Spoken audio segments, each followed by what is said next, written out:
The Third Age of Middle-earth has begun. The world is changing around all the living beings of Middle-earth, and few remain who lived throughout the Second Age, let alone the First. It's not all bad. A lot of time has passed since the enemy of all that is good, Morgoth, got taken down by the Valar at the end of the First Age.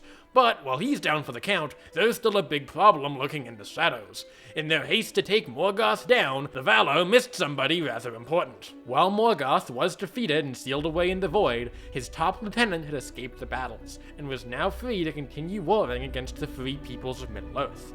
While not as physically or magically powerful, this traitorous Maya, the Dark Lord Sauron, was smarter, and his cunning had given him a significant edge in the Second Age, before he was finally defeated at the Battle of the Last Alliance by Isildur. But the hearts of men are easily corrupted, and Sauron survived that scenario with his greatest trump card, the One Ring, intact.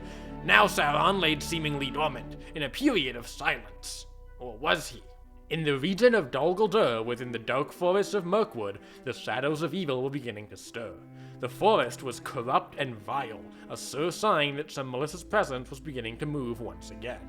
However, the Valar knew Sauron was still at large and came up with a plan to take him down. In order to deal with Sauron, they sent over a bunch of old guys. Great, Middle-earth definitely stands a chance now. These were far from your ordinary elders, and they weren't men to begin with.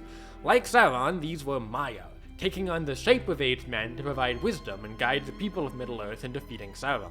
Rather than crush Sauron themselves, they would lead the good peoples of the world to victory. And the wisest and noblest of these wizards, called the Istari, was the spirit known as Olorin.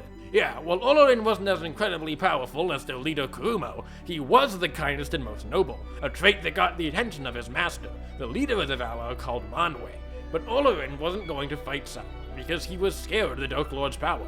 To be fair, can you really blame him? But Manwë wisely decided that this was all the more reason for Olorin to go, so he could overcome that fear and become even greater. As such, Olorin went to Middle-earth as one of the Istari, choosing to take the role of a wandering wizard who gave knowledge and aid to all who needed him with kindness and compassion. Amongst the elves, this spirit became known as Mithrandir, but to the men, he was called Gandalf.